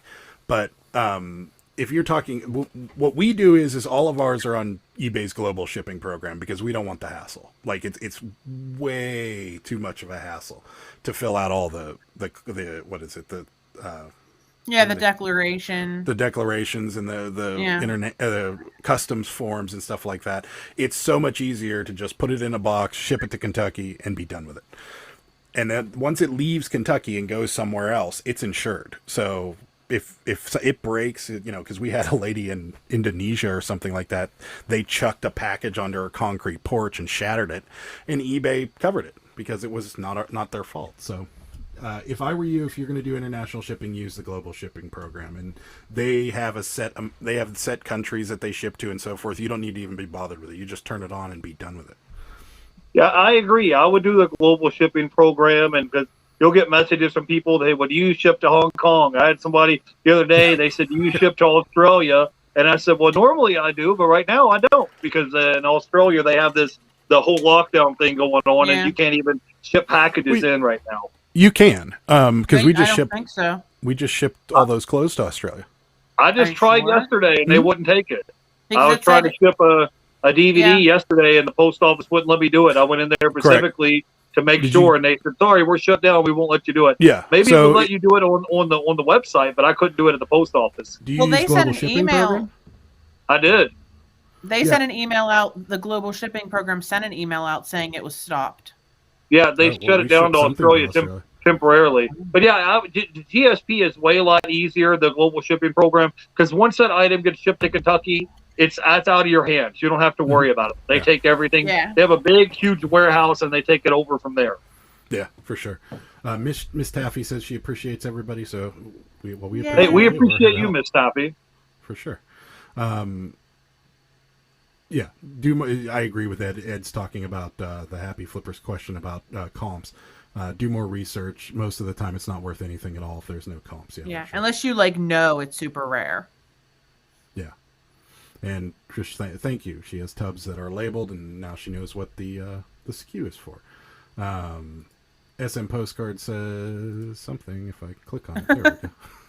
Well, at least I know for sure there will not be an Amazon box opening when I'm here on October 26th.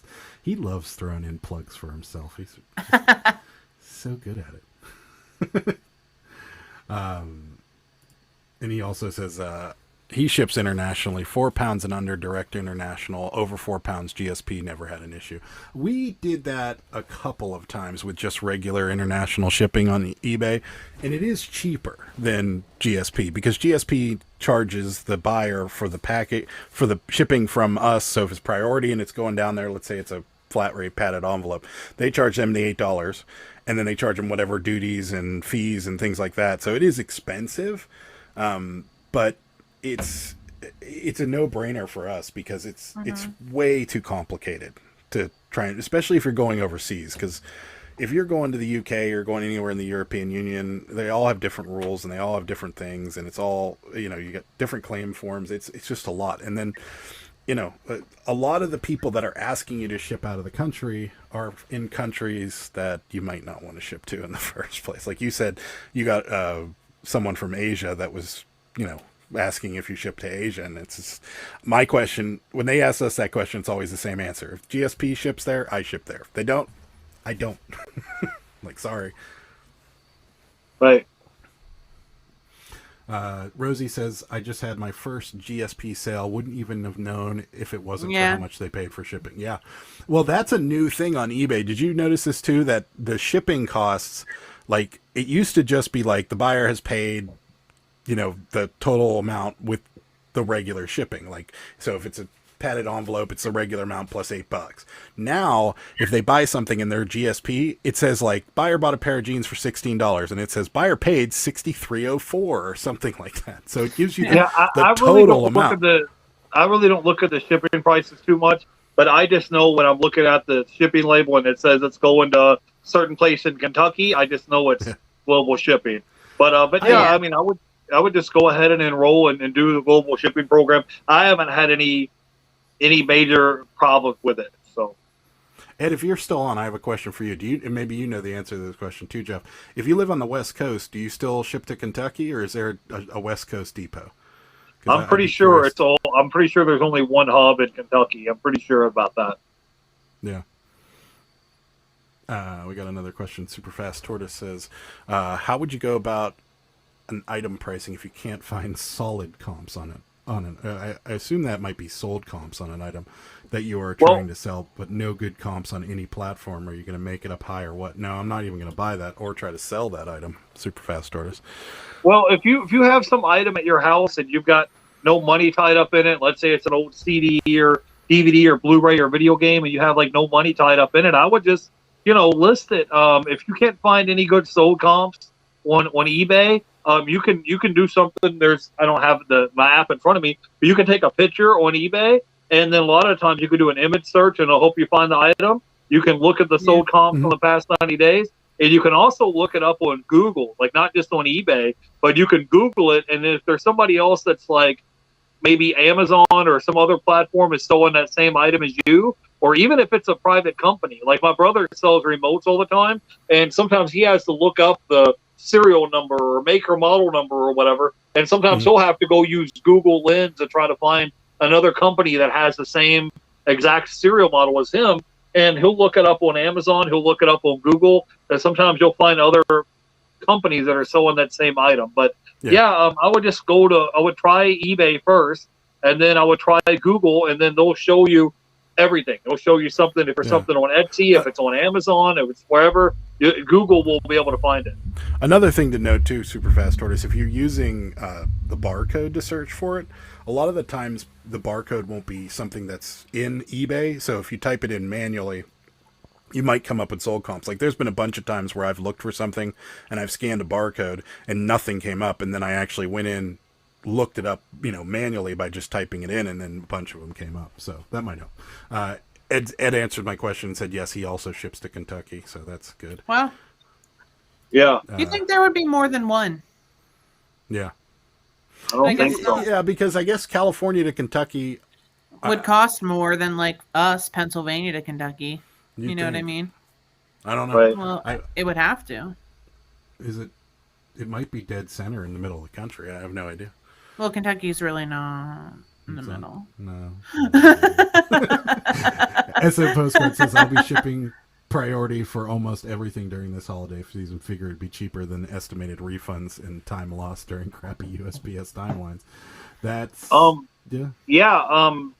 it was the same thing last year. I had a lot of shipping delays around this time last year in fourth quarter, and I'm expecting more of the same. The post office people came out recently, so they're going to be raising their rates, and they're going to be slowing down the shipping time. Did you see that? It came out recently. They already did. Yeah, they already did raise them. Yeah, because the padded flat rate envelope used to be $7.80 something, and now it's up to $8.50.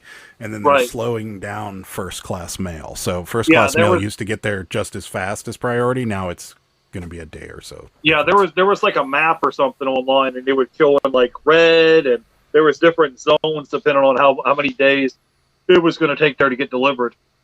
Yeah. SM Postcard says GSP, I think, is Pitney Bowes, and they handle many companies shipping, not just eBay. Yeah, I'm pretty sure you're right there. And then Ed's giving us the cost breakdown from the West Coast. 2-pound rate shoes usually cost me $11 average to ship to Kentucky. So yeah, we're around $8 to ship to Kentucky. So yeah, it's a little bit more. It is cheaper for us. Yeah, he got it right. $7.76, and now it's $8.45. Yeah, right. Yep. So. I think I charge $8.55 or $8.85 just to make the extra. They say it's temporary, but you know how that. Yeah, right. Temporary will last till they raise it again. So, bless you. Bless you. Sorry, I just sneezed. Yeah, I think Restream is going to be going away because this is not a good program. It's very clunky. Yeah, I'm not liking it either. Your face keeps getting really blurry. I don't know if mine does. Yeah. No, I can see you good on my end. Yeah, I usually use a StreamYard. I think I upgraded and got the other service. It's like, I think it was $100 or $200 or something for the year, and I upgraded and got the service on the StreamYard. And you can stream to multiple different platforms. When I go live, I usually will stream on Twitch and on YouTube. So I have two different platforms that I stream on. Yeah, I added a few extra things to the stream that I'm going to feature on Sunday, and Restream seemed to be the easiest one to use with all this extra stuff I have over here now. But I think I'm going to get rid of it and go somewhere else because it's very, like when I click on one of these, I don't know if you guys see it, but is there like a delay for when like it kind of it's just not smooth? It seems like comments just kind of chop their way onto the screen. So. It looks smooth to me, but no, it does. like I said, your face like keeps getting blurry. Okay, And, well, like, there's nothing I can do about it. I no, he's talking Oh about. no, he's no, talking I to meant me. him. I meant No. Adam. Oh, Yeah, okay. yours looks fine to me, but Adam's, I don't know if it's because he's the one that's like hosting it. You know what I mean? His I face don't know. It was getting blurry. lagging earlier in the intro. It's been okay to me. I can see okay on my end. Yeah, and I don't like people messing with my intro either. So I think we're gonna have to move on to another one. But Ed's saying, yeah, it is a little laggy. Rosie says, yeah, it's a little fuzzy. It's a little fuzzy. It's a little fuzzy. And SM Postcards is fine with it. Everything's fine. So yeah, whatever. Okay, yeah, that's fine. So what do you? So your predictions? Q4, is it going to be big? Is it going to be crap? What do you think? We're gonna do just fine. If you guys are selling online, you're gonna do just fine. A lot of these brick and mortar stores, I think, are gonna be out of stock on a lot of their items. A lot of these toys and video games and electronics, a lot of the stuff people are going to want to get in brick and mortar stores, there's going to be a shortage supply. So if you sell online, you're going to do just fine. I promise you. As long as you're, do you think though in general listing items, you're going to be fine. You think it's going to be better than last year, in general, like across the board, or you think it? Because my prediction, it's going to be better than last year. I know last year a lot of people were locked in their houses, but I think the supply shortages are going to be working in the online favor, and that's just my opinion. Well, guys, fourth quarter is when a lot of sellers, online sellers, retailers cash in. So, I mean, as long as you get the stuff listed and get it online, the stuff's going to sell. So I think it's going to be just fine. The only thing that I'm worried about is the post office. That's the only thing that I'm worried about. I'm not worried about it's a good the worry. transaction. I'm mostly worried about the post office doing what they need to do, because I'm telling you, man, I remember last year around fourth quarter, I mean, I had probably 2 or 3 people open up cases saying they never received their item.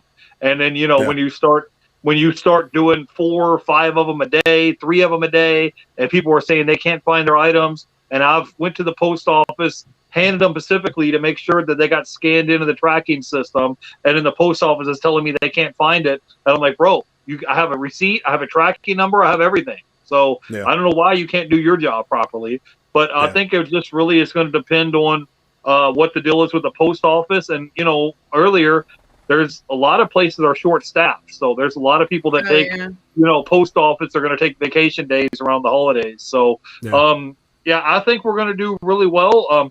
Man, I posted a chart on the community section on my YouTube channel, and it showed over the last 10 years, and it was a little graph, and every year it showed the total number of sales on e-commerce sales went up every year. And right now, I mean, guys, we're still in the ground level. I think last time I checked, I think e-commerce sales was like 14% of all the sales that there is right now. But more and more, ever since we had 2020 and we had those lockdowns and we had a lot of companies that shut their doors and never came back up, that we're on the ground level, guys. As far as e-commerce sales, think about what it's going to be like in 5 or 10 years from now. There's going to be more and more people, a lot more of these, people are going to be not like shut-ins, but you have more people that are going to be retired. We're going to have an aging population. You're going to have a lot of these young kids they don't think twice about pressing a button on eBay or Amazon and say, boop, have it delivered to my front door. Yeah. You're going to be killing the game. I hope so. Like I said, if you look at a chart or a graph over the past 10 years for e-commerce sales, it's like this, and then it just starts going up like a hockey stick. Yeah. So we're going to I think we're good. We're definitely going to be good. We're going to be good. You had the same story that we had a big problem with Media Mail last Christmas season. It took, I think our longest was 9 weeks. It took 9 weeks to get from here to somebody in Texas. That was our longest, and that was crazy. SM Postcard says, I have not sold an item from the toy store at all so far in October. Postcard's still pretty normal. Ed says his prediction is it might be worse because not as many people have extra money coming in before last year. Yeah, it's true. And Rosie is so nice. She says she loves the USPS. I think that's sarcasm though. SM Postcard says I put priority stickers on my boxes as the temps are new. As the temps are, a new sticker might help them read. Yeah. Oh, you're talking about these? We have those, the priority mail stickers. We don't, but we use a lot of priority boxes too. So, but Yeah. So, what do you got coming up on your channel? We'll get you some a little plug here. Guys, and, yeah, I have new guests on every week. Last week we had Joey Bada Bing was on last week. I have new guests come. Yeah, he came on and hang out with me, and we were talking about how he quit his job at the post office. We were just talking about the post office to be a full-time reseller. We had my friend Matt came on from eBay Poshman, and he was talking about how he used to work in a warehouse and said he didn't want to spend the rest of his life there in a warehouse, so he quit to become a full-time reseller on eBay. So coming up this week on Friday, we have Flippin' Eric is going to be on. He just quit his 9-to-5 job. He was working as a nurse, like at a hospital, and he just quit his 9-to-5 job to be a full-time reseller. I have the Nashville Flippers are coming on Saturday, and then Sunday, every Sunday, I do a podcast with my friend Shane, Rise and Grind Picker, and so we do a 30-minute podcast.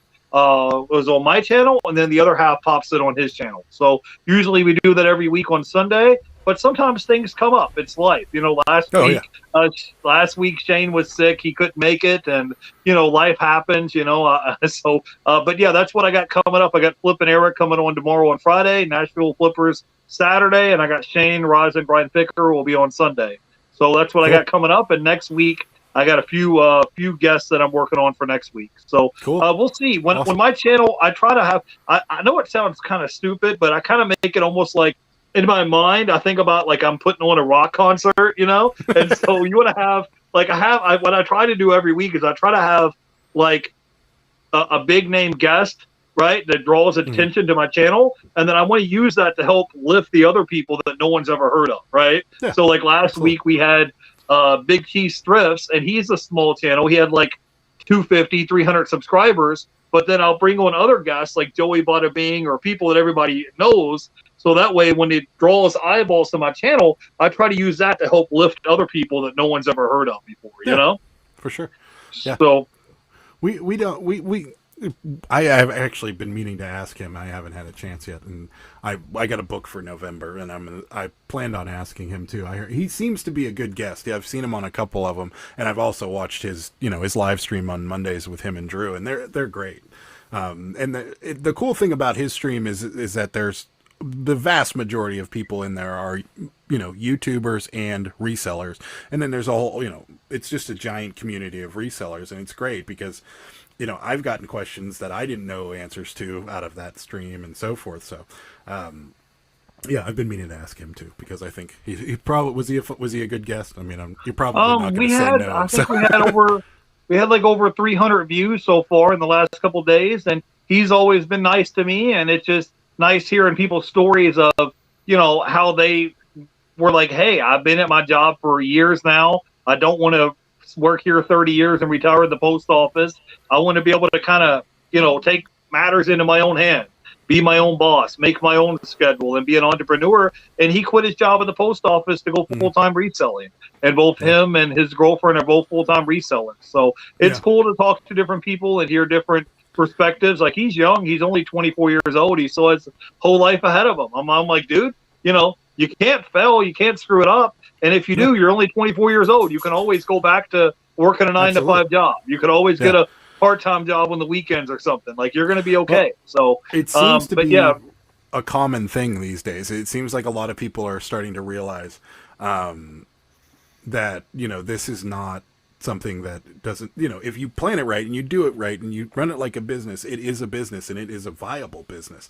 And, when we tell people that are in their, 60s what we do, they all kind of give us that look. It's like, you do what?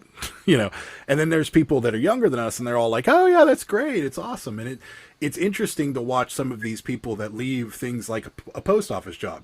That's a steady gig. It's very unlikely that you will ever lose that job.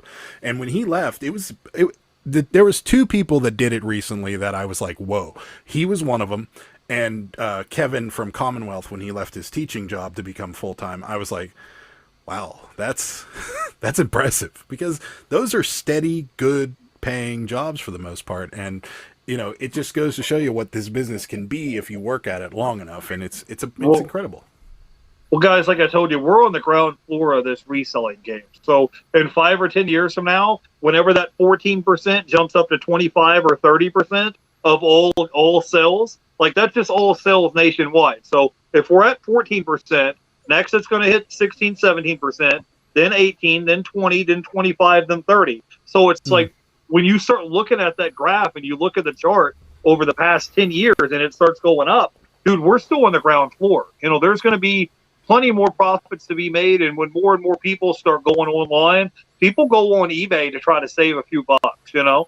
So when they can go online and they can go buy, you know, a pair of shoes or baseball bat or tennis racket, whatever they're looking for, and they can save $5 or $10 on that item, they're going to buy it, you know? And so when we have more and more people that are go online to start buying stuff and that becomes the norm, you're going to be killing it. It's going to be easy to make a full-time income. That's for sure. I mean, you know, that's why I wouldn't spend hundreds of hours. You know, I have over 400 videos on my channel. I wouldn't be spending hundreds of hours on projects if I didn't believe in it. You know, I mean, absolutely. Neither would we. Right. My YouTube channel's name is eBay Addicts. Like, I believe that you can take life into your own hands because, you know, the thing is, we all only live once. You only go around the sun so many times, and then it's over with. So if you can take matters into your own hands and be your own boss and make up your own schedule, to me, that's what life's all about, and that's the American dream. Might as well enjoy it. Yeah, you might as well enjoy that's what it's all about, you know. Ed says we're going to take a couple more comments, and then we're going to get out of here. Ed says the only reason I stay at my full-time job is because I can work on my reselling while I'm at my job, and I basically get double paid. That's awesome. Yeah, that's cool. And SM Postcard wants us to know that every day is Saturday for him. And yeah, that's about it. Coming up on, is there anything else you want to plug before we get out of here? Nope, that's about it. Like I said, if you guys want to come by and check me out on YouTube, that's where I'm mostly active, is on my YouTube channel.